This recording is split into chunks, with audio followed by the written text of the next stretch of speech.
ভাই আমার বয়স কম, আমি আর পারছি না, কিন্তু তারপরও ভাই জোর করে তার মেশিন আমার গুহায় এত জোরে জোরে দিল, আমি কাঁদছি আর বলছি আস্তে আস্তে দেও, ব্যথা পাচ্ছি। হ্যালো বন্ধুরা, আমি তোমাদের নূপুর আপু। আজকের গল্পটি সম্পূর্ণ শুনলে আপনাদের মেশিন দিয়ে টপটপ করে পানি চলে আসবে, তাই হাতের কাজ করার আগে হাতের কাছে টিস্যু রাখুন। আমি ভাইয়ের ঘরে গেলাম এবং দেখি সে বিছানায় শুয়ে আছে। আমি বললাম, ভাই তুমি আজ ক্লাসে না গিয়ে পুরো দিন বাড়িতে থাকার পরিকল্পনা কেন করলে? সারাদিন আমার সঙ্গে কি করবে? তুমি কি কোনো পরিকল্পনা করছো? তখন ভাই মুচকি হেসে বলল, গতকাল তুমি বলেছিলে না যে একবার চেষ্টা করে দেখলে ক্ষতি নেই? এই কারণেই আমি বাড়িতে থাকতে চেয়েছিলাম। ভুলে গেছো নাকি? তারপর আমি হাসতে হাসতে তার পাশে গিয়ে বসলাম, আর সে আমাকে, বন্ধুরা আজকের গল্পটা অনেক বেশি স্পেশাল, তাই কেউ মিস করো না। আমার নাম আরুষি, আমি ইতিহাসের একজন ভালো ছাত্রী। ইতিহাস আমার খুব প্রিয় বিষয়। আমার বড় ভাই সুমন, যার বয়স 21 বছর, তিনিও আমার সঙ্গেই একই কলেজে পড়েন। আমি এখন প্রথম বর্ষে পড়ছি। আমরা দুই ভাই বোন একসঙ্গে একই বিশ্ববিদ্যালয়ে পড়াশোনা করি। আমাদের ক্লাস প্রতিদিন সকাল 9টায় শুরু হয়। আমরা একসঙ্গে বিশ্ববিদ্যালয়ে যাই। যাতায়াতের সুবিধার জন্য বাবা আমাদের জন্য একটি মোটরসাইকেল কিনেছিলেন। ভাই মোটরসাইকেল চালান আর আমি তার পেছনে বসে বিশ্ববিদ্যালয়ে যাই। তবে সুমন ভাই আমার আপন ভাই নন। আমার বাবা মারা যাওয়ার পরে মা সুমন ভাই এর বাবার সঙ্গে বিয়ে করেন। এখন আমরা সবাই একসঙ্গে একটি সুখী পরিবার হিসেবে বাস করি। আমি জানতাম না আমার সৎ ভাইয়ের সাথে আমার জীবনের এমন একটি অধ্যায় শুরু হবে। আমার বাবা মা দুজনেই সরকারি চাকরিজীবী। প্রতিদিন সকাল 8টায় তারা অফিসের উদ্দেশ্যে বাড়ি থেকে বেরিয়ে যান। তাদের অফিসে চলে যাওয়ার পর আমি আর আমার ভাই দুজনেই আমাদের দিনের প্রস্তুতি নিতে শুরু করি। আমাদের বাড়িতে একটি মাত্র সাধারণ বাথরুম রয়েছে, তাই প্রথমে আমি গোসল করে তৈরি হয়ে নিই, তারপর আমার ভাই গোসল সেরে নেয়। সাধারণত মেয়েদের তৈরি হতে একটু বেশি সময় লাগে, তাই আমি আগে তৈরি হয়ে নিই। সব প্রস্তুতি শেষে আমি আর আমার ভাই ইউনিভার্সিটির দিকে রওনা দিই। আমাদের ব্যস্ত জীবনের এই দিনগুলোতে আমরা একসাথে সময় কাটানোর সুযোগ পাই, কিন্তু সেই সময়গুলো কখন যেন আমাদের সম্পর্ককে আরও গভীর করে তোলে। বাড়ির গেটটি তালাবদ্ধ ছিল, তবে আমাদের প্রত্যেকের কাছেই গেটের চাবি থাকে। আমি আর আমার ভাই ক্লাস শেষে বিকেল 4টার দিকে বাড়ি ফিরলাম। বিকেল 6টার দিকে বাবা মাও বাড়ি চলে এলেন। এভাবেই প্রতিদিন নির্দিষ্ট রুটিনে আমার দিনগুলো কেটে যাচ্ছিল। কিন্তু একদিনের একটি ঘটনা আমার জীবনের পুরো গতিপথ পাল্টে দেয়া। এটিকে আপনি হঠাৎ ঘটে যাওয়া একটি ঘটনা বলতে পারেন, বা হয়তো তা ছিল অন্য কিছু। প্রতিদিনের মতো সেদিনও আমরা সকলে একসাথে সকালের নাশতা করলাম। বাবা মা তাদের অফিসের জন্য প্রস্তুত হয়ে বেরিয়ে গেলেন। বাবা মা বের হওয়ার কিছুক্ষণ পর আমি বাথরুমে গিয়ে দরজা বন্ধ করলাম। সেদিন বাথরুমের দরজা বন্ধ করার পর থেকেই কিছু অপ্রত্যাশিত ঘটনা ঘটে গেল, যা আমার মনকে নাড়া দিয়েছিল এবং জীবনের প্রতি আমার দৃষ্টিভঙ্গি সম্পূর্ণরূপে বদলে দিল। সেদিন আমি বাথরুমে ঢুকে নিজের পোশাক খুলে পাশে রাখতে যাচ্ছিলাম, তখন হঠাৎ দরজার নিচ দিয়ে একটি ছায়া দেখতে পেলাম। আমি শাওয়ারের নিচে দাঁড়িয়েছিলাম এবং হালকা ভীত হয়ে পড়েছিলাম। প্রথমে ভেবেছিলাম হয়তো এটা আমার মনের ভুল, কিন্তু যখন মুখে সাবান লাগাচ্ছিলাম তখন আবার দরজার নিচে ছায়াটি নড়াচড়া করতে দেখলাম। আমার মনে হলো কেউ হয়তো দরজার বাইরে থেকে আমাকে লক্ষ্য করছে। তবে বাড়িতে তখন আমি আর আমার ভাই ছাড়া আর কেউ ছিল না। তাই মনে প্রশ্ন উঠল, তাহলে কি আমার ভাই আমাকে লক্ষ্য করছে? তারপর ভাবলাম হয়তো লাইটের প্রতিফলনের কারণে এমনটা দেখাচ্ছে। আমি নিজেকে শান্ত করার জন্য এসব নেতিবাচক চিন্তা এড়িয়ে যাওয়ার চেষ্টা করলাম। তবুও সেই ছায়া বারবার আমার মনে সংশয়ের সৃষ্টি করছিল। শাওয়ার চালু করে আমি ধীরে ধীরে গোসল করলাম এবং পরিষ্কার হয়ে নিজের পোশাক পরে নিলাম। কিন্তু যখন আমার ওড়নাটি তুলতে গিয়েছিলাম তখন আবার দরজার নিচ দিয়ে একটি ছায়া নড়াচড়া করতে দেখলাম। এবার আমার সন্দেহ আরও গভীর হয়ে গেল। গোসল সেরে আমি নিজের ঘরে চলে এলাম এবং প্রস্তুত হতে লাগলাম। অন্যদিকে ভাই কিছুক্ষণ পর তৈরি হয়ে আমাকে ইউনিভার্সিটিতে নিয়ে যাওয়ার জন্য ডাকতে এলো। আমরা দুজনেই বাড়ির দরজা বন্ধ করে ইউনিভার্সিটির উদ্দেশ্যে বেরিয়ে পড়লাম। প্রতিদিনের মতো সেদিনও আমি মোটরসাইকেলে ভাইয়ের পেছনে বসে পড়লাম এবং আমার ব্যাগটি ভাইয়ের পেছনে ও আমার সামনে রাখলাম। তবে সেই দিন কি এমন কিছু ঘটতে চলেছিল যা আমার প্রতিদিনের স্বাভাবিক রুটিন থেকে আলাদা? এই প্রশ্ন আমার মনে ঘুরপাক খাচ্ছিল। সেদিন আমার মন যেন অন্য এক জগতে হারিয়ে গিয়েছিল। সেই দিনের অনুভূতিগুলো এমন ছিল যা ভাষায় প্রকাশ করা সম্ভব নয়। তবে পরের দিন সকাল থেকেই আমি ভাবতে শুরু করলাম, কিভাবে নিশ্চিত হব যে আমার ভাই সত্যিই আমাকে বাথরুমের দরজার বাইরে থেকে দেখেছিল কিনা? অনেক চিন্তা করার পর আমার মাথায় একটি পরিকল্পনা এলো। বাবা মা অফিসে চলে যাওয়ার পর আমি আমার মোবাইল ক্যামেরায় ভিডিও রেকর্ডিং চালু করলাম এবং সেটি বাথরুমের বাইরে এমন একটি জায়গায় রেখে দিলাম, যেখানে যদি কেউ দরজার বাইরে থেকে কিছু করার চেষ্টা করে তা রেকর্ড হয়ে যাবে। মোবাইলটি রেখে আমি বাথরুমে ঢুকে দরজাটি ভেতর থেকে বন্ধ করলাম। বাথরুমের দরজার দিকে তাকাতেই আবার একটি ছায়া দেখতে পেলাম। এবার আমি বুঝতে পারলাম যে যা কিছুই ঘটছে তা ক্যামেরায় ধরা পড়েছে। এই চিন্তা করতে করতে আমি গোসল শেষ করলাম। তারপর বাথরুম থেকে বেরিয়ে এসে মোবাইলটি হাতে নিয়ে নিজের ঘরে চলে গেলাম। ভিডিওটি চালিয়ে যা দেখলাম তাতে আমার বিশ্বাসই হতে চাইছিল না। আমি ভাবছিলাম এটা কিভাবে সম্ভব। এরপর আর কিছু না ভেবে আমি আর আমার ভাই ইউনিভার্সিটির জন্য রওনা দিলাম। আমি মোটরসাইকেলে ভাইয়ের পেছনে বসে ওর গলা জড়িয়ে ধরলাম। মনে মনে ভাবতে লাগলাম কিভাবে ভাইকে সেই ভিডিওটা দেখাবো। ঠিক তখনই ভাই বলল, তুই কি ঠিক আছিস? আমি বললাম, হ্যাঁ ভাই, সব ঠিক। ভাই বলল, তাহলে এত জোরে আমাকে ধরে আছিস কেন? আমি বললাম, জানি না কেন ভাই, আজ একটু অস্বস্তি লাগছে। পুরো দিন ইউনিভার্সিটিতে পড়াশোনার মাঝে আমার মন বারবার অন্যদিকে চলে যাচ্ছিল। দুপুরে বাড়ি ফিরে এসে আমি স্থির হতে পারছিলাম না। কিভাবে ভাইকে বলবো কেন সে এই রকম কাজটা করলো, সেটা ভেবে দিশেহারা হয়ে পড়েছিলাম। রাতে প্রায় 10টা বাজে। আমি বিছানায় শুয়ে বারবার পাশ ফিরছিলাম। একেবারেই ঘুম আসছিল না। নিজের মনে সাহস এনে ভিডিওটা আবার দেখলাম। অনেক ভেবে আমি সেই ভিডিওটা ভাইয়ের মোবাইলে পাঠিয়ে দিলাম, কারণ সে জানুক আমি তার অপরাধ ধরে ফেলেছি। প্রায় 15 মিনিট কেটে গেল, কিন্তু ভিডিওটা সে দেখল না। আমি ভাবতে লাগলাম, ভাই কেন ভিডিওটা দেখছে না? বারবার ফোন চেক করছিলাম। 1 ঘন্টারও বেশি সময় কেটে গেল, কিন্তু কোনো প্রতিক্রিয়া নেই। তখন মনে হলো হয়তো ভাই ঘুমিয়ে পড়েছে। এভাবেই রাত কেটে গেল, কিন্তু কোনো উত্তর পেলাম না। অবশেষে আমি হতাশ হয়ে ঘুমিয়ে পড়লাম। পরের দিন রবিবার ছিল। সেদিন বাবা মা ভাই আর আমি সবাই বাড়িতে ছিলাম। সকালের নাশতা সবাই একসঙ্গে করলাম। নাশতার সময় মনে হচ্ছিল যেন কিছু একটা বলবো, কিন্তু সাহস পাচ্ছিলাম না। ভাইয়ের আচরণে কোনো পরিবর্তন দেখিনি। এর মানে সে এখনো আমার পাঠানো ভিডিও দেখেনি। সকালে প্রায় 10টা নাগাদ আমি আমার ঘরে বসেছিলাম। হঠাৎ করে আমার মোবাইলে একটি মেসেজ এলো। মেসেজ দেখে আমার হৃদস্পন্দন বেড়ে গেল। মেসেজটি আমার ভাইয়ের কাছ থেকে পাঠানো। সে লিখেছে যে সে ভিডিওটি দেখেছে। আমি নিশ্চিত হয়ে গেলাম যে সে ভিডিওটি দেখেছে। আমি তার মেসেজের জবাব দিলাম, কিন্তু এরপর আর কোনো উত্তর পেলাম না। দুপুর হয়ে গেল, কিন্তু এখনো কোনো প্রতিক্রিয়া আসেনি। দুপুরের খাবার সময় আমরা সবাই একসাথে খেতে বসেছিলাম। আমি লক্ষ্য করলাম যে ভাই চুপচাপ মাথা নিচু করে খাচ্ছিল। খাওয়া শেষ করেই সে উঠে নিজের ঘরে চলে গেল। আমি বাবা মায়ের সামনে বললাম, ভাই, কিছুক্ষণ পর তোমার ঘরে আসব। তোমাকে কিছু পড়া বুঝিয়ে দেব। সে কিছু না বলে তার ঘরে চলে গেল।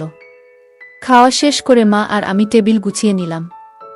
সব কাজ শেষ করার পর মা বাবা মায়ের ঘরে চলে গেলেন, আর আমি সোজা ভাইয়ের ঘরে চলে গেলাম। ঘরে ঢুকে দেখি ভাই জানালার পাশে দাঁড়িয়ে আছে। আমি ঘরে ঢুকে দরজাটা ধীরে ধীরে বন্ধ করলাম। তারপর সুমন ভাইয়ের কাছে গিয়ে দাঁড়ালাম। দেখলাম ওর চোখে অশ্রু গড়িয়ে পড়ছে। ওর চেহারায় অপরাধবোধ স্পষ্ট ছিল। সুমন ভাই আমার চোখের দিকে তাকিয়ে খুব ধীরে বলল, দুঃখিত। আমি বুঝতে পারছিলাম সে ভেতরে ভেতরে খুব খারাপ অনুভব করছে। ও যেন আরও ভেঙে না পড়ে, তাই আমি সামনে এগিয়ে এসে তাকে আলতো করে জড়িয়ে ধরলাম। তারপর ধীরে ধীরে তার কানে বললাম, এই বয়সে এরকম ভুল হয়েই যায়।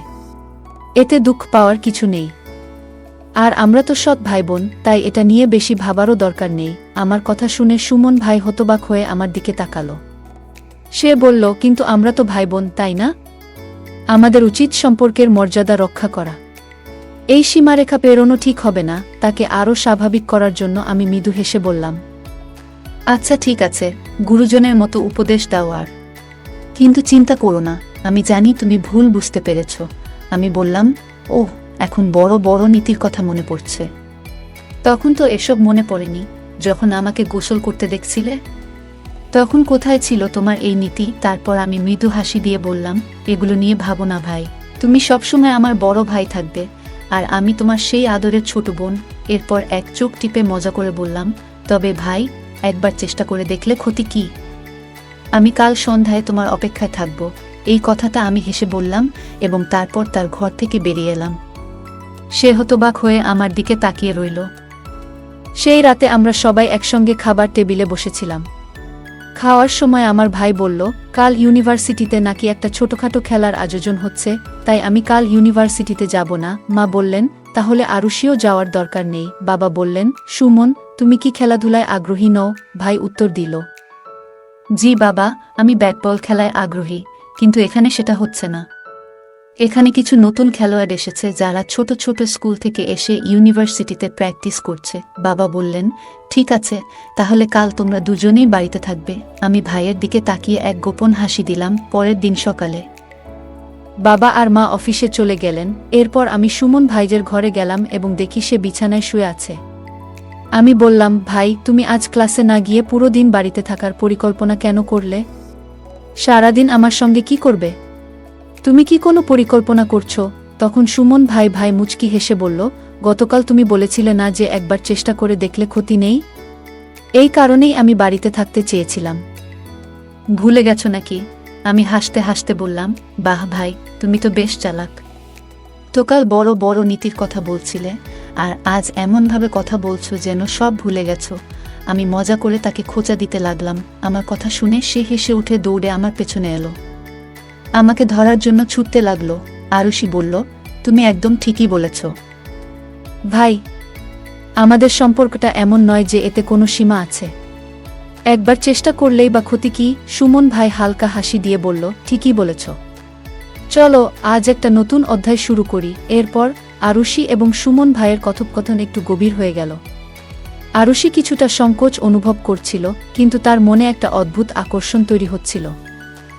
আরুষি বলল, তুমি কেন এমন মজার ছলে কথা বলো? বন্ধুত্বেরও একটা সীমা থাকা উচিত, তাই না? সুমন ভাই একটু কাছে এসে বলল, যদি বন্ধুত্ব এতটাই গভীর হয় যে সেটি ভালোবাসার সীমা ছাড়িয়ে যায়, তবে সেটা কি ভুল হবে? আরুষির মুখে একটি মৃদু হাসি ফুটে উঠল। সে কিছুক্ষণ চুপচাপ থাকল, যেন নিজের মনকে বোঝার চেষ্টা করছে। সুমন ভাই কিছুক্ষণ নীরবে দাঁড়িয়েছিল, যেন সে বুঝতে চেষ্টা করছিল। তার হৃদয়ের এক কোণে একটি অনুভূতি জেগে উঠেছিল যা আমার প্রতি আকর্ষণ তৈরি করেছিল।